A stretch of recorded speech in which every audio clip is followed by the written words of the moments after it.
So the big news from today's ministerial reshuffle is that the former Prime Minister David Cameron is back in government as our new Foreign Secretary.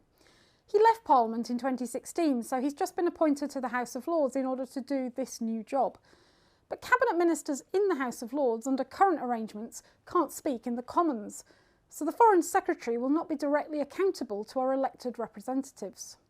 Normally, MPs can hold the Foreign Secretary to account via statements after global summits, regular question time sessions on the big issues of the day, whether that's about the Middle East or Ukraine, or through debates on the strategic direction of policy and, for example, our relations with China or with the EU. But if the Foreign Secretary is in the House of Lords, this kind of scrutiny is currently not possible. We've been here before. Peers Peter Mandelson, Andrew Adonis and Nicky Morgan were all appointed to jobs of cabinet rank, which raised these same questions about accountability to MPs over a decade ago. In 2010, the House of Commons Procedure Committee looked at the issues and proposed some reforms, but they were never implemented. MPs didn't want to set a precedent and encourage Prime Ministers to think they could appoint Cabinet Ministers from the House of Lords.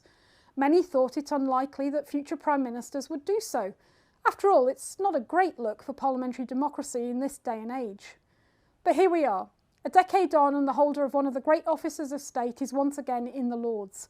So MPs are going to have to grasp the nettle and decide how they want the Foreign Secretary to be accountable to them.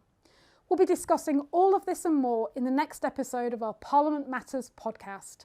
What are the historical precedents and what can we learn from them?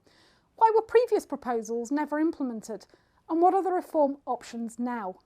The episode will be out this Friday wherever you get your podcasts, so make sure you subscribe to Parliament Matters. Share, rate and review it to help us reach a wider audience.